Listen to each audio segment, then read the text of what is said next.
Hello friends, welcome to Starlight education. Starlight education में आप सभी का स्वागत है। आज हम पढ़ेंगे कक्षा 12वीं की जो कृषि विज्ञान बुक है, यानी कि जो कृषि विज्ञान किताब है, एग्रीकल्चर की बुक, उसका अध्याय फर्स्ट, यानी कि जो कृषि विज्ञान बुक है उसका चैप्टर फर्स्ट, जिसका पार्ट थर्ड है। यानी कि इससे पहले हमने दो वीडियो देखे हैं। दो वीडियो में हमने क्या क्या पढ़ा? फर्स्ट वीडियो में हमने कृषि विज्ञान के बारे में पढ़ा, सेकंड वीडियो में हमने मृदा उर्वरता के बारे में पढ़ा, और आज हमारा तीसरा वीडियो है, यानी कि पार्ट थर्ड, यानी कि पार्ट तीसरा। तो जो हमारा फर्स्ट चैप्टर है कृषि विज्ञान बुक का, जो अध्याय फर्स्ट है, उसका नाम क्या है? उसका नाम है कृषि विज्ञान मृदा एवं बीज, एग्रोनॉमी सॉइल एंड सीड। यानी कि जो हम फर्स्ट चैप्टर में क्या पढ़ते हैं, कृषि विज्ञान के बारे में पढ़ते हैं, मृदा के बारे में पढ़ते हैं एवं बीज के बारे में पढ़ते हैं। इसमें से हमने कृषि विज्ञान के बारे में पढ़ लिया है। कृषि विज्ञान के बारे में हमने क्या पढ़ा है? कृषि विज्ञान के बारे में हमने इसकी परिभाषा देखी है। परिभाषा के साथ साथ में कृषि विज्ञान के महत्व पढ़े हैं। महत्व के साथ साथ कृषि विज्ञान का हमने क्षेत्र देखा है, किस किस क्षेत्र में इसका क्या स्कोप है। आगे बात समझ में, किस किस क्षेत्र में इसकी जो है वो ज़रूरत है, किस क्षेत्र के लिए हम, कौन कौन से क्षेत्र के लिए हम कृषि विज्ञान का अध्ययन करते हैं, ये सारा हमने किस पार्ट में देखा? फर्स्ट पार्ट में। सेकंड पार्ट में हमने मृदा का एक टॉपिक कंप्लीट किया, जिसका नाम था मृदा उर्वरता। जो हमारा सेकंड पार्ट था, उसमें हमने जो मृदा का टॉपिक है मृदा उर्वरता, उसके बारे में पढ़ा, जिसमें हमने पढ़ा मृदा की, एक तो पढ़ी हमने परिभाषा, यानी कि डेफिनेशन, कि मृदा उर्वरता क्या होती है। सेकंड हमने पढ़ा मृदा जो उर्वरता है इसको प्रभावित करने वाले कारक, यानी कि मृदा उर्वरता को प्रभावित कौन कौन से कारक करते हैं, और मृदा उर्वरता की परिभाषा, ये हमने देखा सेकंड पार्ट में। आज हमारा जो थर्ड पार्ट है वो मृदा के बारे में ही है, जिसका टॉपिक कौन सा है? मृदा उत्पादकता, यानी कि सोइल प्रोडक्टिविटी। सोइल उर्वरता हमने सेकंड पार्ट में देख लिया है, आज हम मृदा उत्पादकता के बारे में पढ़ेंगे। आ गई बात समझ में? कोई भी बच्चे घबराई नहीं, कुछ भी समझ में नहीं आता है तो जो नीचे कमेंट बॉक्स दिया गया है वहाँ पर आप कमेंट करिए, और कुछ भी क्वेश्चन है पूछिए यदि आपको समझ में नहीं आते हैं। और यदि आप हमसे बात करना चाहते हैं, हमारे जो ये नोट्स हैं वो आप PDF फॉर्मेट में प्राप्त करना चाहते हैं, तो हमारा जो टेलीग्राम चैनल है उस टेलीग्राम चैनल को ज्वाइन करिए और वहाँ से नोट्स डाउनलोड करिए। और ये वहाँ से यदि आपको कुछ समझ में नहीं आता है तो वहाँ पर हमारे कॉन्टैक्ट नंबर दिए गए हैं, वहाँ पर आप उन कॉन्टैक्ट नंबर पर फ़ोन लगाइए और आप जानकारी लीजिए कि कैसे नोट्स डाउनलोड करें, कैसे पढ़ना है, क्या नहीं। आगे बात समझ में? और यदि आपने स्टारलाइट एजुकेशन चैनल के बारे में यदि आपने अपने फ्रेंड्स को नहीं बताया है तो ये भी कर दीजिए, अपने फ्रेंड्स को बताइए, और ज़्यादा से ज़्यादा दोस्तों को इस चैनल से जोड़िए। आगे बात समझ में? तो क्या बताया था मैंने? मृदा उर्वरता के बारे में पढ़ लिया है। आज हम पढ़ेंगे मृदा उत्पादकता के बारे में, ठीक है? तो हम सबसे पहले हम हर वीडियो में हम एक ओवरव्यू देखते हैं कि इस वीडियो में या इस चैप्टर में क्या क्या पढ़ने वाले हैं। तो ये जो है हमारा पूरा फर्स्ट चैप्टर है। इस हमारे जो फर्स्ट चैप्टर में जितने भी टॉपिक दिए हुए हैं वो सारे यहाँ बताए गए हैं। कृषि विज्ञान की परिभाषा, महत्व, क्षेत्र, जो कि हमने पढ़ लिया है, ठीक है। सेकंड मृदा उर्वरता एवं उत्पादकता, जिसमें से हमने मृदा उर्वरता के बारे में पढ़ लिया है। अब हम उत्पादकता के बारे में पढ़ेंगे, आगे बात समझ में। फिर हम मृदा क्षरण एवं संरक्षण के बारे में पढ़ेंगे, फिर हम बीज के बारे में पढ़ेंगे। तो आज हम पढ़ते हैं मृदा उत्पादकता के बारे में, कि मृदा उत्पादकता क्या होती है। तो सबसे पहले हम मृदा उत्पादकता की परिभाषा पढ़ेंगे। परिभाषा के बाद में इसको प्रभावित करने वाले कारक कौन कौन से हैं, उन कारकों के बारे में पढ़ेंगे, उसका अध्ययन करेंगे, ठीक है। तो एग्जाम जो है आपका बोर्ड का एग्जाम, 12वीं का बोर्ड एग्जाम, उसमें पूछा जा सकता है कि मृदा उत्पादकता की परिभाषा बताइए। सीधा सीधा 1 नंबर में क्वेश्चन आ सकता है कि बताइए मृदा उत्पादकता की परिभाषा क्या है। तो ये हम पढ़ेंगे अभी। एग्जाम में क्वेश्चन आ सकता है 2 नंबर, 3 नंबर, चाहे 4 नंबर, चाहे 5 नंबर, कि मृदा उत्पादकता के कारक बताइए। कौन कौन से कारक हैं जो मृदा उत्पादकता को प्रभावित करते हैं? क्या करते हैं? प्रभावित करते हैं। तो उन कारकों के बारे में भी पढ़ेंगे, चाहे कितने भी नंबर में क्वेश्चन आ जाए, आपको पूरा करके आना है, ठीक है। तो सबसे पहले हम परिभाषा देखते हैं मृदा उत्पादकता की। तो चलिए, मृदा उत्पादकता का अभिप्राय प्रति हेक्टर पैदावार देने की क्षमता से है। यानी कि जो मृदा उत्पादकता है उसका क्या अभिप्राय है? उसका अभिप्राय है प्रति हेक्टर पैदावार देने की क्षमता। ये प्रति हेक्टर, यानी कि एग्जाम्पल के तौर पर देखें, इसको हम हेक्टर में जो है वो दर्शाते हैं। तो यदि हम एग्जाम्पल के तौर पर देखें, कोई भी 1 हेक्टर लैंड है, या हम कहें 1 हेक्टर कोई भी भूमि है। क्या है? 1 हेक्टर भूमि है, कोई भी 1 हेक्टर भूमि है। तो इस 1 हेक्टर भूमि से कितनी पैदावार हो रही है? ठीक है, कोई भूमि होगी, 1 हेक्टर भूमि एग्जाम्पल के तौर पे देख रहे हैं, इसमें हमने फसल बो रखी है, गेहूं की फसल, धान की फसल, किसी की भी फसल। तो इस फसल में इस फसल की कितनी पैदावार हुई है? ठीक है, इसी क्षमता को क्या कहते हैं? मृदा उत्पादकता। ठीक है, यानी कि ये जो इस भूमि की जो पैदावार देने की जो क्षमता है उसको कहा जाता है मृदा उत्पादकता, सॉइल प्रोडक्टिविटी। आगे बात समझ में?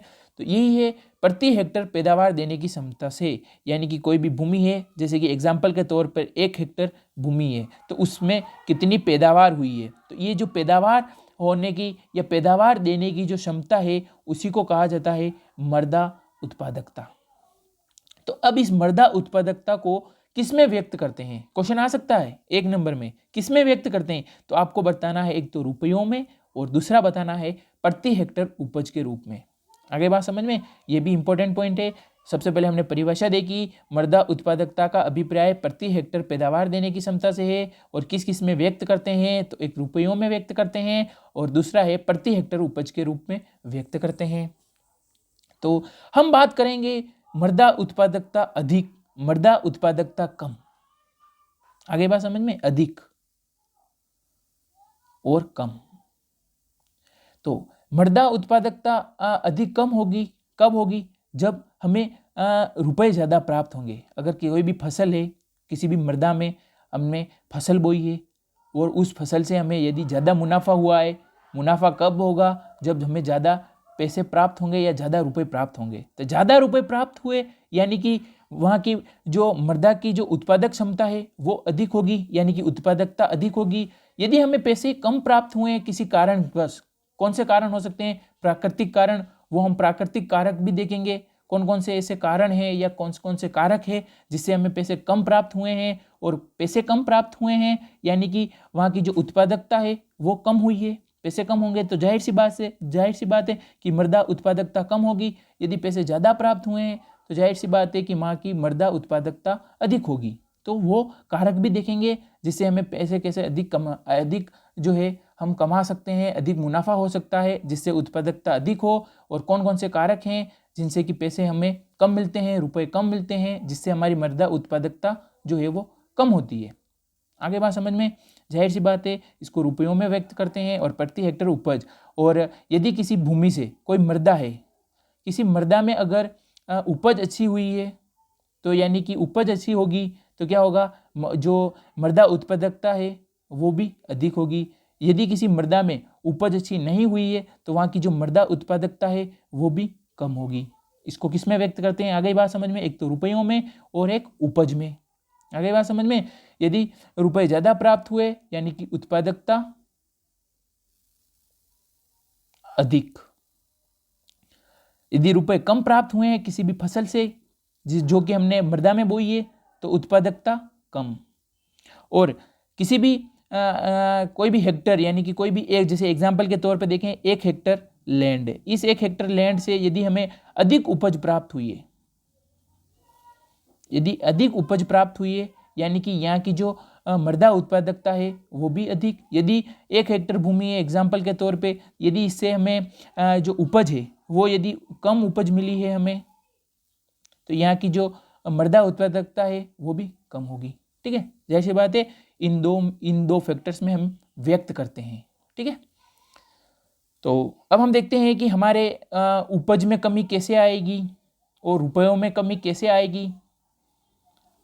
आगे बात समझ में? यदि इनमें कमी और बढ़ोतरी होगी यानी कि हमारी जो मृदा उत्पादकता है वो प्रभावित होगी। ठीक है, तो सबसे पहले हम देखते हैं मृदा उत्पादकता कैसे प्रभावित होती है। एक तो मृदा उर्वरता से, मृदा की भौतिक दशा से, मृदा की स्थिति से, उत्पाद की मांग से, यातायात के साधन से और अन्य कारक कुछ हम देखेंगे, जैसे कीट हो गए, बीमारियां हो गई। तो सबसे पहले हम देखते हैं मृदा उत्पादकता, मृदा उर्वरता कैसे प्रभावित करती है। तो चलिए सबसे पहले हम देखते हैं कि मृदा उत्पादकता को मृदा उर्वरता कैसे प्रभावित करती है।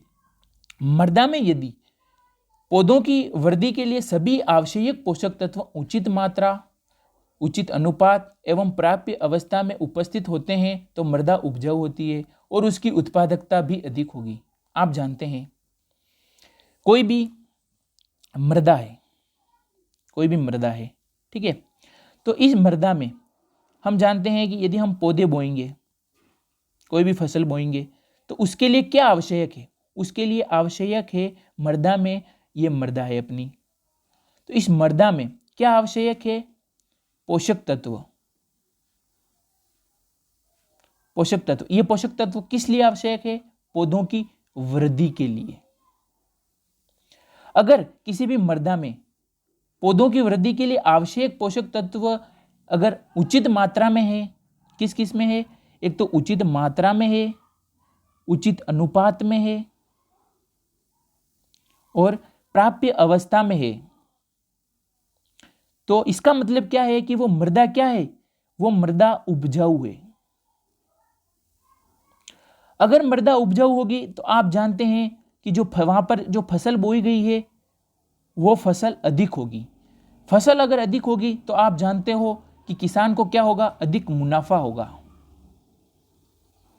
अधिक मुनाफा होगा या अधिक उपज होगी, फसल की उपज, ठीक है, यानी कि फसल को जो किसान है उसको अधिक मुनाफा होगा और वहां पर उपज जो है वो अधिक होगी। कब? जब कोई भी मृदा है उसमें जो भी पोषक तत्व हैं वो उचित मात्रा में होंगे और निश्चित अनुपात में होंगे या प्राप्य अवस्था में होंगे, तो पौधे जो है वो अच्छी वृद्धि करेंगे। पौधे अच्छी वृद्धि करेंगे तो आप जानते हैं कि वो मिट्टी जो होगी वो भी उपजाऊ होगी, तभी तो पौधे वृद्धि करेंगे। पौधे वृद्धि कब करेंगे? जब आवश्यक तत्व पूरे होंगे। तो मृदा अगर उपजाऊ है तो वहाँ पर फसल जो है वो बहुत ही अच्छी होने वाली है। फसल अच्छी होगी तो क्या होगी? फसल अच्छी होगी तो हम जानते हैं कि किसान को क्या होगा? मुनाफा होगा। मुनाफा कैसे?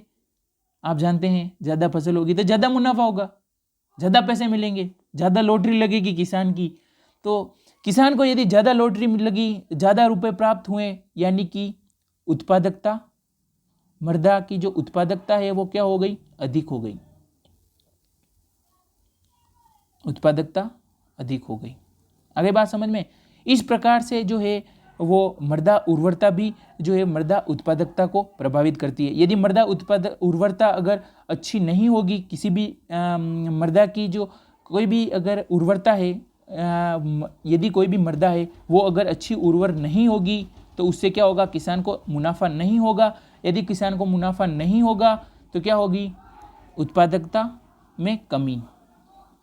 आ गई बात समझ में? तो ये भी एक इम्पोर्टेंट फैक्टर है, उर्वरता, मृदा उर्वरता।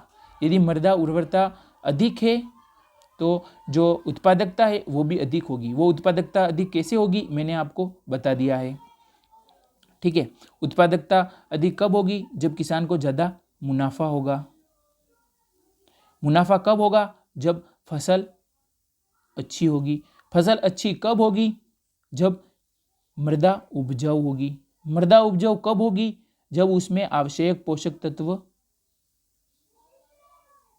उपयुक्त मात्रा में होंगे। तो उपयुक्त मात्रा में होने से क्या होगा? पोषक तत्व उपयुक्त मात्रा में होने से क्या होगा? आप जानते हैं कि पौधे अच्छी वृद्धि करेंगे। तो ये सारी चीजें एक दूसरे से लिंक है। अब आप समझ गए होंगे, यदि मृदा उर्वर है तो मृदा उत्पादकता भी अधिक होगी, यदि मृदा उर्वर नहीं है तो मृदा उत्पादकता भी कम होगी, ठीक है। तो चलिए अब हम बढ़ते हैं आगे। अब देखते हैं मृदा की भौतिक दशा, यानी कि जो मृदा की भौतिक दशा है वो कैसे प्रभावित करती है। तो मृदा की उपयुक्त भौतिक दशा में पौधों की वृद्धि अच्छी होती है, जिससे पैदावार अधिक होगी। यदि कि पैदावार, देखो यहाँ पर आ गई है बात, अधिक पैदावार। यदि पैदावार अच्छी हुई तो क्या होगा? किसान को जो है वो मुनाफा अधिक होगा। किसान को मुनाफा अधिक हुआ, यानी कि उत्पादकता में क्या हुई? वृद्धि, यानी कि उत्पादकता अधिक।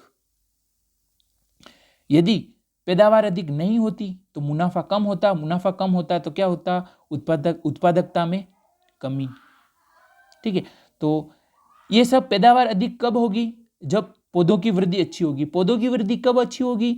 जब भौतिक दशा उपयुक्त होगी या भौतिक दशा अच्छी होगी। आगे बात समझ में?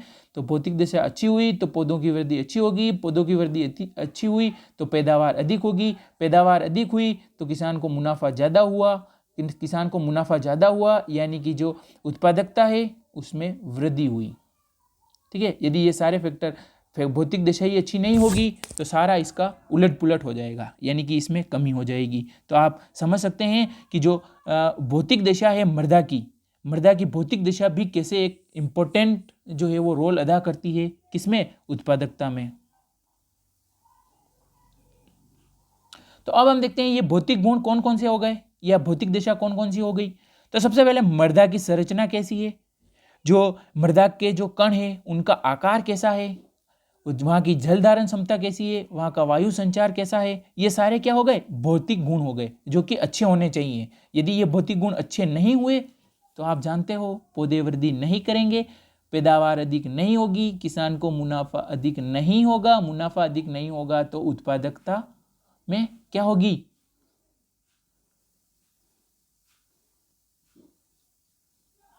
जी, आपने सही देखा, कमी। ये आप पहले सोच के रखिए क्या होगा, मैं बोलूं उससे पहले आपके माइंड में आ जाना चाहिए। आगे बात समझ में? ये भी एक फैक्टर है भौतिक दिशा। अब देखते हैं मृदा की स्थिति। अब मृदा की स्थिति कैसे प्रभावित करती है किसको? उत्पादकता को।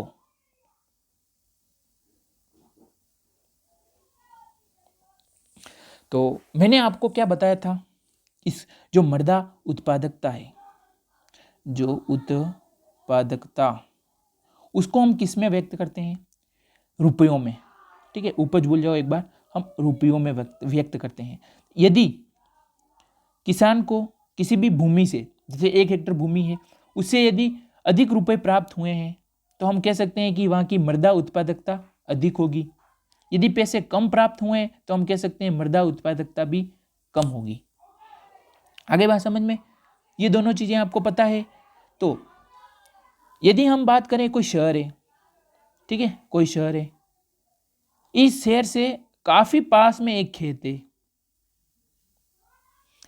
है, इस शहर से काफी दूर, यहां पे मैं ज्यादा दूर नहीं ले जा सकता, कुछ ही किलोमीटर देखते हैं, जैसे ये 5 किलोमीटर है ये खेत, और जो हमारा दूसरा खेत है वो है 20 किलोमीटर। ठीक है, यहां पर आपको पास में लग रहा होगा पर ये पास में नहीं है, 20 किलोमीटर दूर है, काफी दूर है। ठीक है, तो अब हम देखते हैं इसमें हम फसल बोएंगे, फसल जो है वो अच्छी ग्रोथ करेगी, फसल को हम जो है वो थ्रेसर के द्वारा निकालेंगे, इकट्ठी करेंगे।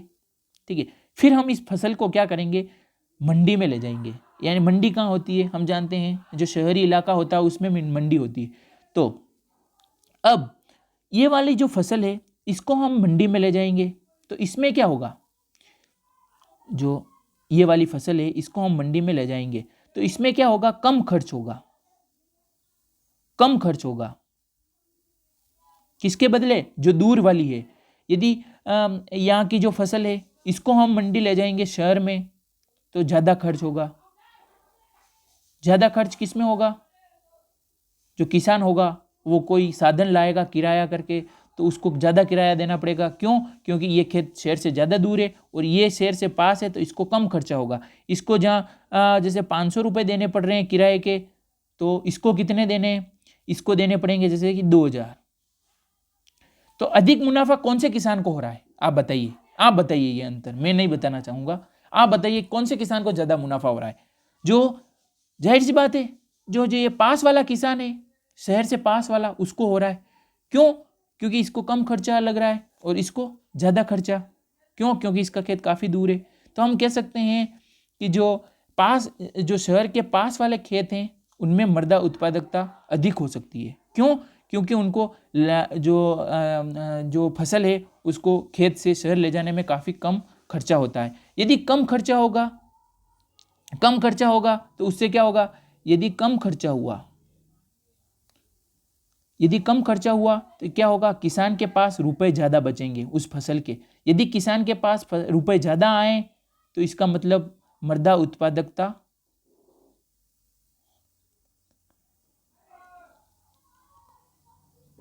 उत्पादकता अधिक होगी।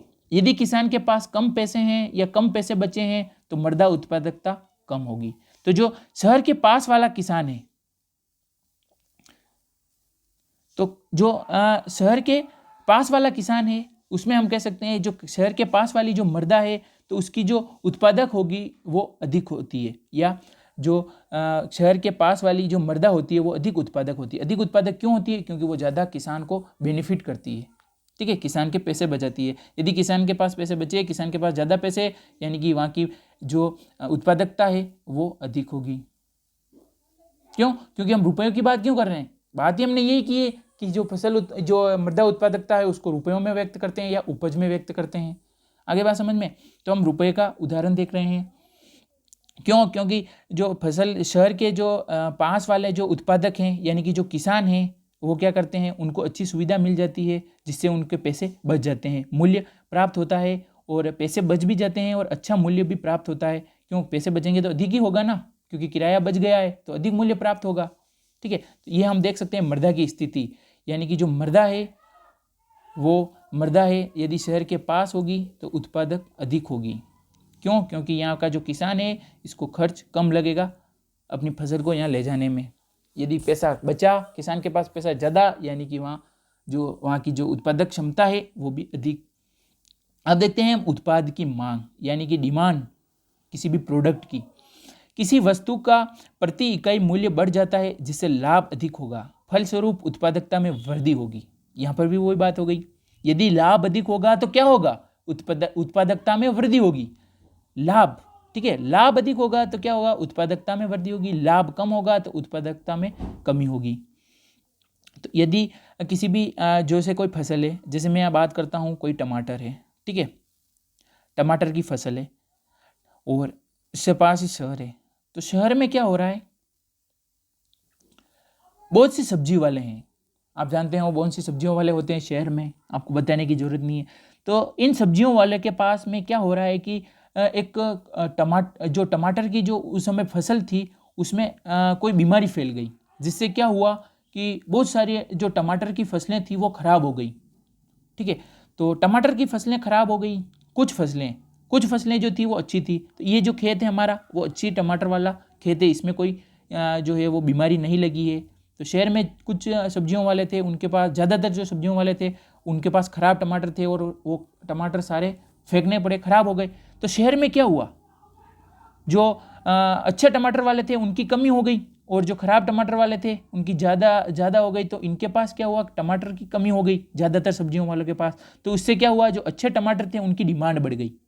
आगे बात समझ में, डिमांड बढ़ गई। तो यदि डिमांड बढ़ गई तो यहाँ का जो किसान है, इस खेत वाला, इस किसान को क्या होगा, इस किसान को ज़्यादा मुनाफा होगा। ज़्यादा मुनाफा क्यों हो रहा है, क्योंकि डिमांड बढ़ गई है। डिमांड बढ़ गई है तो ये किसान क्या करेगा, इस टमाटर की रेट को बढ़ा देगा, ठीक है, जिससे क्या होगा, किसान को अधिक मुनाफा होगा। मुनाफा में क्या होगा, इसको अधिक रुपए मिलेंगे। यदि इसको अधिक रुपए मिले, यदि अधिक लॉटरी लगी, लॉटरी कब लगती है, जब रुपए प्राप्त होते हैं। यदि इसको ज़्यादा रुपए प्राप्त हुए तो इससे क्या हम कह सकते हैं कि इसको अधिक लाभ हुआ है। यदि अधिक लाभ होगा तो उत्पादकता में भी वृद्धि होगी। आगे बात समझ में, तो ये भी एक कारक है, आप समझ लीजिए। अब हम देखते हैं यातायात के साधन। यदि किसी किसान के पास अच्छे यातायात के साधन हैं, फसल को एक जगह से दूसरी जगह ले जाने में ट्रांसपोर्ट करने की फैसिलिटी अच्छी है, खुद के यातायात जो ट्रांसपोर्ट के जो साधन है वो खुद के हैं, तो उसमें क्या होगा, उसका व्यय कम लगेगा, यानी कि उसको कम खर्चा होगा, ठीक है, ज़्यादा किराया नहीं देना पड़ेगा, जिससे उसको लाभ अधिक होगा। यदि लाभ अधिक होगा तो उत्पादकता में भी वृद्धि होगी। आगे बात समझ में, यही बात है, बार बार यही बात हो रही है, किसान को लाभ अधिक होगा तो उत्पादकता में वृद्धि होगी। लाभ कम होगा, यहाँ पे भी लाभ अधिक ही है, लाभ अधिक ही होना चाहिए, ठीक है। लाभ यदि कम होगा तो उत्पादकता में भी कमी होगी। आगे बात समझ में, तो हमने ये दो कारक और देखे, उत्पाद की मांग और यातायात के साधन। उत्पाद की मांग बढ़ेगी तो किसान को अधिक मुनाफा होगा, ठीक है, उत्पाद की मांग नहीं बढ़ेगी तो क्या होगा, किसान को मुनाफा नहीं होगा, किसान को मुनाफा नहीं होगा या लाभ नहीं होगा तो उत्पादकता में भी वृद्धि नहीं आएगी। तो ये भी एक इंपॉर्टेंट फैक्टर है। यातायात के साधन हो गए, यातायात की अच्छी सुविधा होने पर उत्पादन व्यय कम होगा तथा लाभ अधिक होगा। अब हम देखते हैं अन्य कारक। अब अन्य कारक कौन कौन से हैं जो उत्पादकता है उसमें कमी करते हैं या मृदा की उत्पादकता को कम करते हैं। ठीक है, तो एक हो गए मौसम की प्रतिकूल दशा, कीट तथा बीमारियों का आक्रमण, जानवरों द्वारा फसलों को नुकसान पहुंचाना, समय पर कृषि क्रियाएं नहीं करना, यानी कि जो हमारा मौसम जो है वो बार बार चेंज होता रहता है, जिससे क्या होता है कि फसल जो है वो खराब होती है। ठीक है, फसल खराब होगी तो क्या होगा, किसान को लाभ नहीं होगा तो क्या आप जानते हो किस में कमी होगी, उत्पादकता में कमी होगी। ठीक है, और अब हम बात करते हैं कीट व बीमारियों की। तो यदि कोई हमारी फसल है, उस फसल में यदि कीट आक्रमण कर लेंगे और बीमारियां हो जाएगी तो फसल क्या होगी, फसल की पैदावार कम होगी। फसल की पैदावार कम होने से क्या होगा, किसान को लाभ कम होगा तो उससे क्या होगी, जो उत्पादकता है उसमें भी कमी आएगी। आगे बात समझ में। और जानवरों द्वारा फसलों को नुकसान पहुंचाना, यदि जानवर जो है वो फसलों को नुकसान पहुंचाएंगे तो क्या होगा, फसल कम मिलेगी हमें। फसल कम मिली यानी कि किसान को लाभ कम होगा तो क्या होगा, उत्पादकता में कमी होगी। और समय पर कृषि क्रियाएं नहीं करना, यदि किसान समय पर कृषि क्रियाएं नहीं करेगा, समय पर बीज को नहीं बोएगा, समय पर जो जल है यानी कि जो पानी है सिंचाई नहीं करेगा, समय पर जो दवाइयाँ हैं उनका छिड़काव नहीं करेगा, जितनी भी कृषि क्रियाएं हैं वो यदि समय पर नहीं करेगा तो क्या होगी, फसल की जो पैदावार है वो कम होगी। ठीक है, फसल की पैदावार कम हुई यानी कि मृदा उत्पादकता में कमी होगी। आगे बात समझ में। तो ये सारे फैक्टर हैं, 6 ही हमने फैक्टर पढ़े हैं। कौन कौन से, मृदा उर्वरता, मृदा की भौतिक दशा, मृदा की स्थिति, उत्पाद की मांग, यातायात के साधन और अन्य कारक। तो ये हमने 6 कारक पढ़े हैं जो मृदा उत्पादकता को प्रभावित करते हैं। और हमने एक परिभाषा देखी जो आप याद कर लेना। तो आज का बस वीडियो यहीं समाप्त होता है। वीडियो काफ़ी लंबा हो चुका है मैं जानता हूँ, पर आपको समझ में भी आया होगा। लंबा होने से कुछ नहीं, आपके 5-10 मिनट ज़्यादा लग गए तो उससे कोई फ़र्क पड़ने वाला नहीं है। आपको कितना समझ में आया है वो मायने रखता है। तो यदि आपको कोई भी चीज़ समझ में नहीं आई है तो नीचे प्यारा सा एक कमेंट बॉक्स दिया गया है, वहाँ पर आप कमेंट कर सकते हैं। और मैंने आपको फर्स्ट में भी बताई थी ये बात, यदि आपको नोट्स चाहिए तो हमारा टेलीग्राम चैनल ज्वाइन कीजिए। यदि हमारा टेलीग्राम चैनल आपको ज्वाइन करना नहीं आता है तो इस पर एक स्पेशल वीडियो भी दी गई है हमारे चैनल पे। जाइए हमारे चैनल को विजिट करिए और वो वीडियो देखिए कि टेलीग्राम चैनल से कैसे जुड़ें और कैसे नोट्स डाउनलोड करें। आगे बात समझ में। ये वीडियो देखिए, जाइए नोट्स डाउनलोड करिए और अच्छे पढ़िए, अच्छे अंक प्राप्त कीजिए बोर्ड की परीक्षा में। तो एक और विनती है, यदि आपने हमारे प्यारे से स्टारलाइट एजुकेशन चैनल को सब्सक्राइब नहीं किया है तो सब्सक्राइब कर दीजिए और अपने दोस्तों को भी बताइए। ठीक है, जिससे हमारा देश प्रगति करे, ज़्यादा से ज़्यादा बच्चे पढ़ेंगे तो आप जानते हो हमारे जो देश की जो कंडीशन है वो भी सुधरेगी। ठीक है, तो आज के लिए बस इतना ही। Thanks for watching. वीडियो आधे घंटे का हो चुका है।